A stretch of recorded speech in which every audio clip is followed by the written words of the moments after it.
خالق خير الخلق حمد له الأولى على بأثي فينا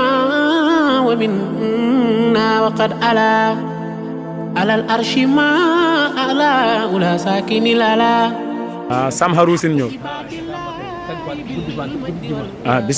bisimilla on ji nokku ono way e geejo o wi noon ko ɓe mbiya e mawɓe maɓɓe adiɓɓe ɓe mbinde Sam Haroussine tuubi ɗo nde kala aljuma ko ɗo ɓe daronno kamɓe jinnaji ɗi Sam Haroussine e ɓesgu mum ɓe ndewa ɗo e maayo ngo ɓe juuloya makka eywa bisimilla i benta makkale bisimilla o tarata Sam Haroussine nde ummoto ɗo no juuloya makka taw tuubi ko ɗon o hawre Cheikh Omar Al Fouti kono nde Sam Haroussine hawrata e Cheikh Omar Al Fouti makka ko ɗo o ƴetti départ ɗo woni o ɗo nokku mo dari ɗen ɗo Cheikh Omar waɗi ɗo juma mum yewtide Sam Haroussine makka Sam Haroussine wimo min koɗmi ko nokku no wiye Jembere nokkam ko ɗon woni walla ɓe jihaɗo leƴen aɓe banque tamana aɓe koñal aɓe concurrence a naala ko ñumaɗo alo ma fona comme lafta duwala ka sani fana par ce que mina alade makka la jarjaro be tout abri kono kono i kaccata jeele makka Cheikh Omar kaye ko minnaala Jembere ñe taraje makka Cheikh Omar e Sam Haroussine taw ko ɗo Sam Haroussine ƴetti départ yeehi makka o hawri ɗon e tani men Cheikh Omar Al Fouti ɗon ɓe jewti Sam Haroussine wimo min komi jinne kono ɓesgam woni ko Jembere so Allah Cheikh Omar wimo wadde so Allah jaaɓi minne mbeɗe para jihad somi ummima ɗo mami taw e Jembere kawren ɗon woni oɗo hawre Cheikh Omar ummima nokkuji fof gila makka na arta rewi dow ha yetti ɗo e Jembere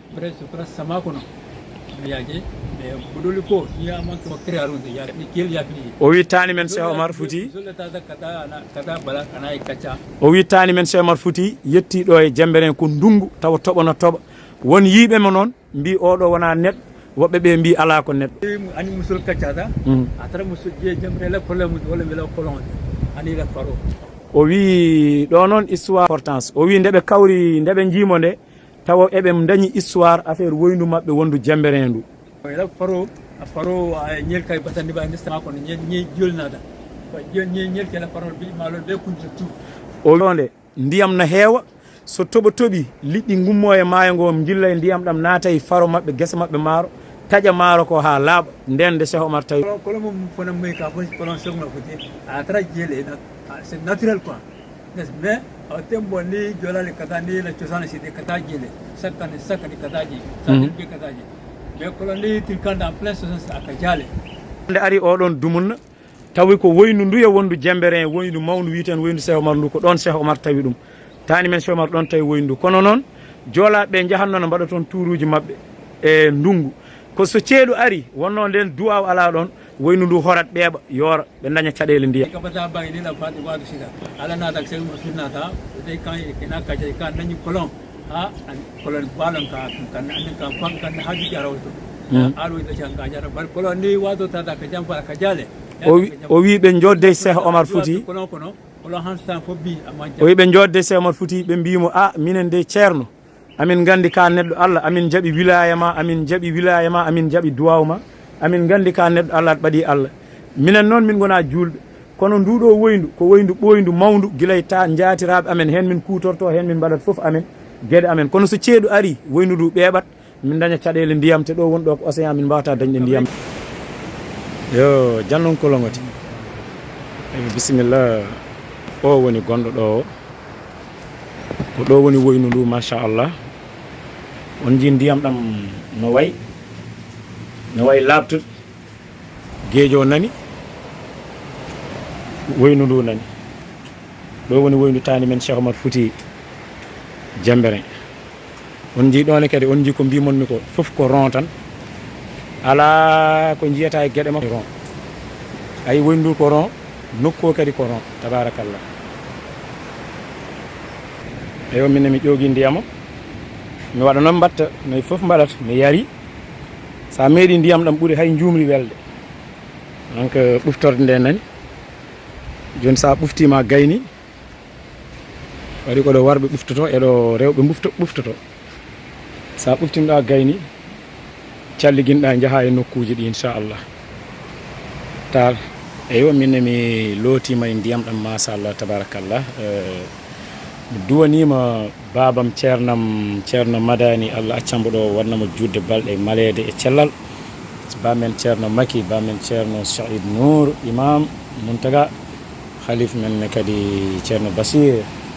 duwanima kala ko jeeya e ɓesgu cheikh maral fouti mi duwanima kala tidiane yanke seydi tall Allah waɗan en afiya machallah sen gummima e woynu ndu hankkadi eɗen jaaha eɗen ɓaari e juulirde nde ɗo a ɓuftoto calliginoɗa sa gayni hankkadi peewa e juulirde nde noon ko nokkuji jeeɗiɗi tabarakallah ɗum noon sirru o hay goto anda so wona tani men seydi tall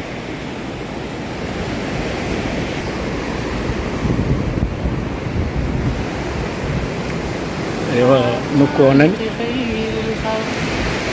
han kadi paaɗen koye juulirde nde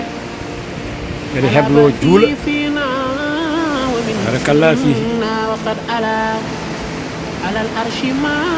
أعلى ولا ساكن الأعلى حق عباد الله بالمجد والأولى حبيب به يقتل الإله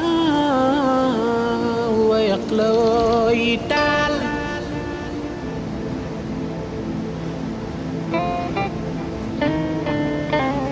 الحاج عمر بن سيد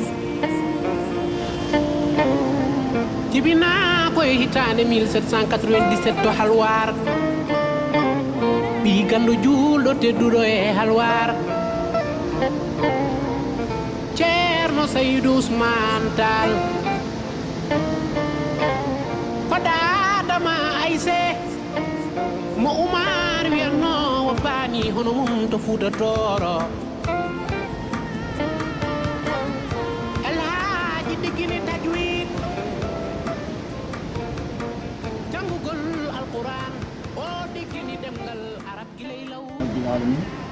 ɗo woni premier nokku juulirde nde titi juul so gayni ɗo ngabben jehen deuxiéme ko noon rimiri tan ha yetto jeeɗiɗi inchallah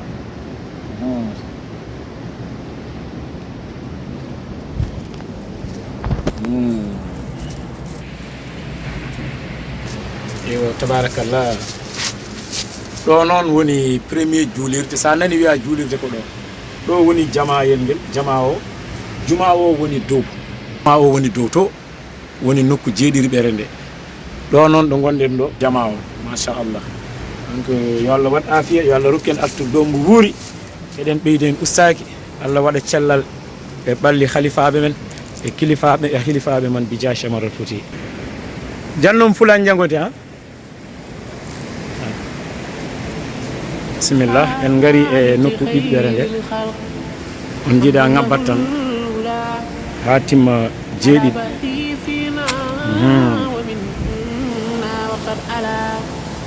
على الأرش ما أعلى ولا ساكن الأعلى حق عباد الله بالمجد والأولى حبيب به يقتل الإله ويقلو يتال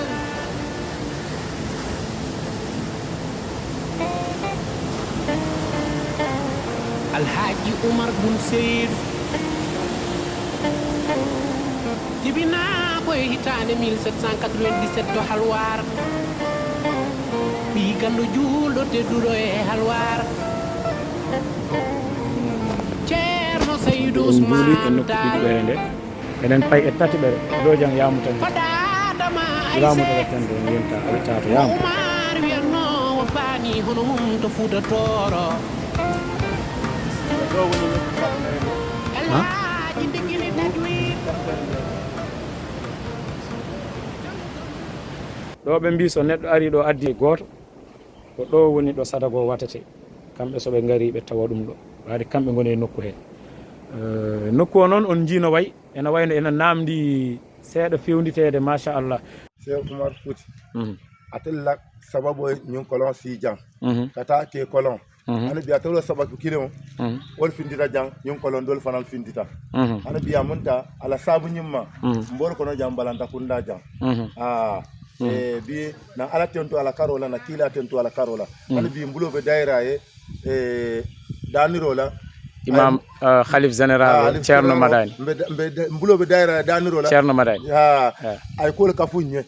ta keri nyawnya bara ala ko mba ko no bi fo jandi duniya bawo inchallah eywa bandiraɓe sehilaɓe ha joni eɗen émission Cheikh Omar Fouti o haalata ko soose o wi ɗo nde Cheikh Omar ummi wuro gummiɗen to Diatakunda ɗo wiite ko ɗo ñinto ɗum sate jibanar ɗo wiite ko jibanar nde Cheikh Omar ummi Diatakunda rewi ko jibanar o ga Futuro tawi mo kanko duwi ɗone boyli ɗiɗi jalti ɗo kiya lekki dariki na waɗi woyndu aɓijeele ma en ƴettu ɗum ɗon ɓe mbi ko woyndu warɓe wonno ɗo o duwi ɗon e woyndu yalti ɗo dar ɗon ɗo ndi leydi daneri ɗo ko woyndu rewɓe wonno kono ndu woyndu noon yeehi ha waɗi dumunna nduɗo woyndu maayi ndiyam ɗam rewi less yaltoyi to toon ƴettoyten joni kadi ɗone kadi ɗum continue noon ha e ladde nde ɗo fof ko boyli no reggundiri e duwa mo ganduɗa hoorema tani men Cheikh Omar Fouti wanno ɗum ɗo e jibanar donc fa tabarakallah kanko ko ɓi wuro ngo ɗo jibina ɗo mawni o meeɗa yaltude wuro ngo o nanani ɗemgal gongal o nan tan ko soose ɗum noon ha yesso inchallah tabarakallah moro lumbara merci beaucoup amin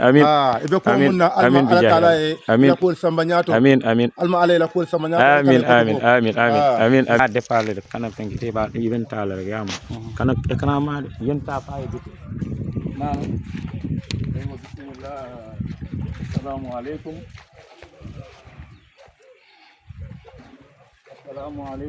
wa rahmatullahi ta'ala wa barakatuhu bandiraɓe on calminama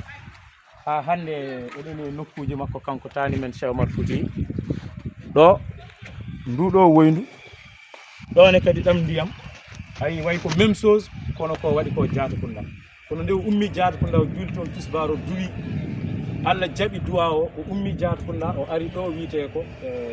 jibanar ɗo noon o jooɗi o duwi boyli ɗiɗɗi jalti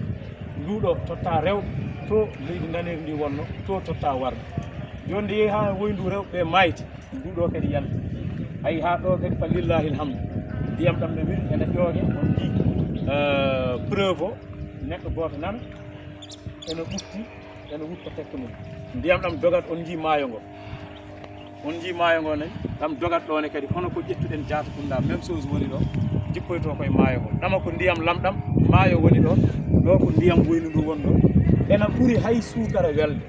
ɗo noon ɓe mbi nde o duwi ɗo nde ɗum waaji o haalanno e soose o nde Cheikh Omar rewi ɗo ha duwi ɗo nde o joɗɗi ɗo duwi ɗo caggal Futuro Allah hokki ɓe ndiyam ganduɗa hoorema boyli ɗi fof ko deggundiri ha e ladde ndeya ndu dundu a rewat aɗa yaa ha ɗo kaaɗoyɗa fof ko boyli deggundiri e maayo ngo Seydi Tall ɗum ɗo fof koye barke tani men Cheikh Omar Fouti ɓe mbi noon maire maɓɓe o kañum fewndinno ɗum ɗo hurli ɗum ni ɓalal machallah nani ɗo woni jibanar eɗeni wuro no wiye jibanar on jii ndiyam ɗam sa daari nder o wayata kono koko bulɗi woni ko ndiyam piscine nana liɗɗi nana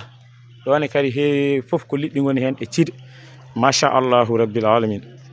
Seydi Tall ɗo wiite jibanar nde ummi Diatakunda ɗo gadɗen to ko ɗo o wattindi jibanar aɓe continuer nde kana ma yama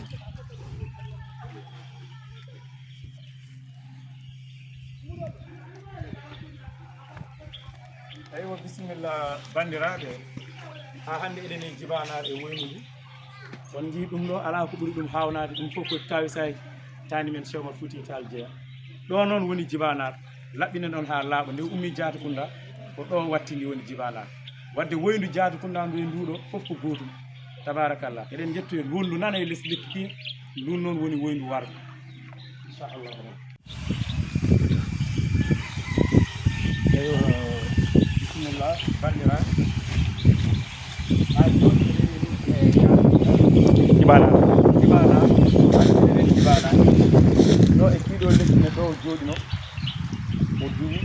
ɗon ndiyam ɗam yalti ɗo wonno woyndu warɓe ko ɗon jaranno oɗo dumun noon ndiyam ɗam ne ɗefi buntude seeɗal mais waɗat saaha yalta ha heew ɗam wona e dogge ne yata machallah Seydi Tall ɗo wadde kamɓe ɓe dañi boyli ɗiɗi ɗi ganduɗa hoorema fof koye liggey tani men Cheikh Oumar Foutiyou Tall jeeya Seydi Tall ɗo woni jibanar no eɗen e jibanar ɗo noon nde duwi ɗo nde Allah jabduwa o ha ganduɗa hoorema boyli ko riggodir tan ne yalta e takko maayo ngo no yaha imam wiide ko ɗo wonno juulirde nde ɗa woni lekkiji ene waɗi noon nokkuji ɗiɗi goɗɗi e nokku nane maayo ngo na takkino e maayo ngo ɗo jooɗino ɗon maayo moɗi yeehi ɓokkina wonno ɗon tati ɗinni kadi tabarakallah jani ɗo hande hayso woni min jettima ɗon min mbawa yaltinde ɗum kono ɗo noon woni nokku o inchallahu rabbi maɓe jooɗo kamɓene ɓe jewta kamɓe yimɓe wuuro ngo ndaare no watte fawe e jungo halif men ceerno Madani comme ça nokku o fewndite ha moƴ hesɗitine waya no foti waade ni wela darde tabarakallah garɗo fof wawa andude ko ɗo wonno nokku tani men Cheikh Oumar Foutiyou donc tabarakallah on jettama no fewi machallah yallah wat afi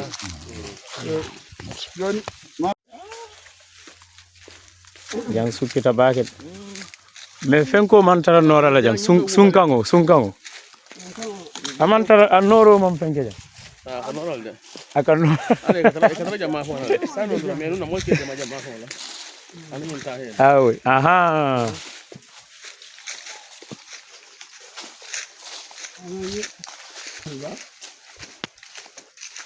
Peter silo lonne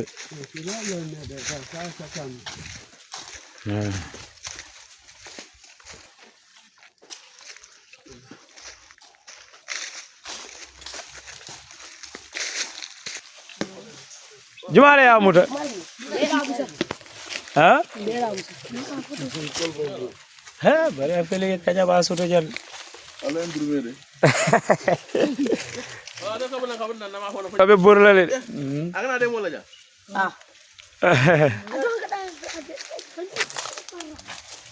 sai ente sultan ko aybe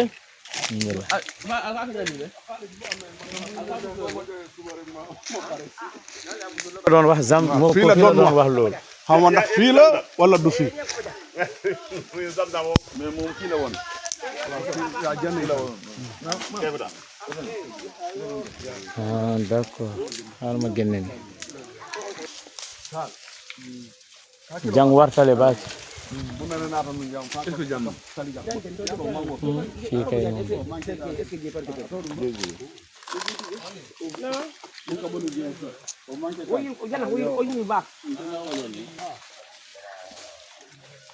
mais naa ko ate tallungal ñantaji ɗin kay arandi ɗon kadi wanno ɗon ɗum ɗo emin juulanno ɗon tigi ɗo ɓohe ɗo waɗa ɓohe ɗo waɗa arandi ɗon voilà jefana kaji radio sar ko ndaw fenko voilà ɗon kadi joni ɗo juulirde nde to wonno ɗo voilà jama fo no wodi janga jama fo voilà mais ite tata voilà non non jarrit jeli bisimillah bandiraɓe ha hande eɗen Catakunda ɗo jiɗinɗen ƴettuɗo woni ɗo salliginino kanko Cheikh Oumar Foutiyou wonɓe ndiyan ɗam yaltina dogan fay maayo ɗo noon woni koye galle jananu kono ko galle Almoudou Cheikh Tidiane galle babam sehilam ene wiye Ali Gaye o jeeya ko gaaya ko kureji men Tidjaniyankoɓe hayre nde noon nani wiya ko ummi ko ñaafor nde ummi ñaafor tono juuli tusuba o ariga e Diatakunda o salligini ɗo e maayo ngo woni ɗo jiɗɗen ƴettuɗo o juuli ɗo e hayre nde takkusan o waɗɗo duwawuji makko o ummi ɗo ɓenni o fayi hedde jibana e nokkuji goɗɗi donc sen gummima ɗo e Diatakunda kadi eɗen jiiɗi rewde jibanar ɗo noon wiyete ko Diatakunda kono ɗo machallah hayre nde nani jogui ko forme juma funnague o nani koye funnague pucciɗɗen si a daari ɗo ɓe gandano noon min holliɓe ɗo ko felo Cheikh Oumar woni ɗo Seydi Tall ɗum ko koyngal makko woni ɗo kanko yaɓɓi ɗo koyngal makko nani ɗo ko koyɗe Samharousi nen woni ɗo kañum tartima ɗo noon sa darima e hayre nde ƴettata ko funnague juste ɗo woni ɗo juuli takkusan ndew juuli tusubar ñaafor o ari ɗo e Diatakunda o juuli ɗo takkusan e nde ɗo hayre donc fa tabarakallah en jetti Allah en jetti nelaɗo sallah sallam en jetti taani Cheikh Omar Fouti Cheikh Ahmad Tidiane nani ɗo woni Diatakunda ha yeeso ɓennen nokku goɗɗo inchallahu rabbi hayre nde noon nani ɓe mbi na waɗi kilifaɓe heewɓe ana waɗi kilifaɓe heewɓe ummotoɓe gure na ngara ga ana waɗi kilifaɓe heewɓe ummotoɓe gure na ngara ɗo mbaɗɗo tawraduji mumen mbaɗɗo duwawuji mumen njuula nduwo hayɓe gandanɗa hoore ma ko haadireyankoɓe walla e murite ala fof accuɓe na waɗi ummotoɓe ha Arabie Saoudi arabeɓe ngara ha ɗo mbaɗɗo duwawuji mumen mbaɗɗo balɗe donc nokku o nani kanko yo acci fof e jungo halif men Ceerno Madani inchallahu rabbi so Allah walli fewde ha waya no foti waade wela darde inchallahu rabbi on calminama no fewi ha hande eɗen e mission Cheikh Omar Fouti wadde ha yeeso ɗo woni Diatakunda ndeɗo hayre noon yiide ko wayni weeɓani e nokkuji makko hayre nde nani sa yi way tan kono salu nguru wertani kono felo makko nanɗo e hakkude hedde ɗo tiinde nde wonnoɗo so salligini noon woni koye maayo ngo woni komin ƴettinani ɗo woni ɗo juuli takkusan o wirdi ɗo waɗi duwawuji makko o gayno ɓenni nde ummi ɗo nde noon to ɓenni to inchallahu rabbil alamin sen gummima ɗo ko toon paaɗen inchallah on jarama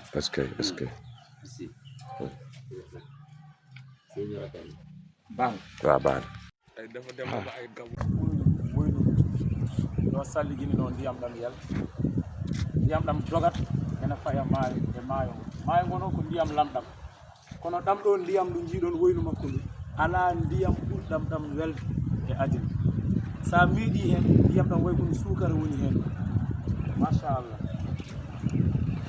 ha hande eɗen hen ay ndiyam ɗam kañum jogata ni e meeɗa darade yi tan dogirta ene yuppoyo e maayo ngo yi tan dogirta ha no yuppo e maayo ngo machallah seydi taal ɗo mi yi nokkuji kewɗi mi yehi ha Jembere mi yehi Cap Skirring mi yi boyli makko kewɗi kono nduɗo ko wayni kam mi meeɗa ɗum yiide c'est ma première fois kala noon jahowo Jembere walla Cap Skirring yo wat feere ara Diatakunda ara yiya woyni makko nduɗo machallah yiɗam rewi waɗi ko lawol ndiyam ɗam rewi na yaha ɗam way kono suukara waɗa hen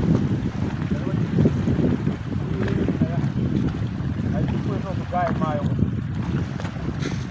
ay ndiyam ɗam ni waɗa ha yuppo e maayo ngo ko ndiyam lamɗam kono ha sa ari ɗo joni sa rewi ndiyam ɗam ha yuppo e maayo ngo yuppoto ɗo e maayo ngo sa ñiɗi a yari ndiyam ɗam wela ko ni ndiyam ɗam rewi ko ɗon waɗi ko lawol ha ara jilloyo ga e maayo sa ari ha ɗo a meeɗi ndiyam ɗam welat te ɗam jillidiri e ndiyam lamɗam ɗam ndiyam maayo seydi taal machallah ɗo woni ɗo salligini no joni jettoyɗen ɗo julno ɗo nde o salligini ha pari bismillahi minash shaitan rajim bismillahir rahmanir rahim bandiraɓe ɗo ko yanande korko Allah ene wiye Papatal leli ɗo e wuro no wiye Tambacounda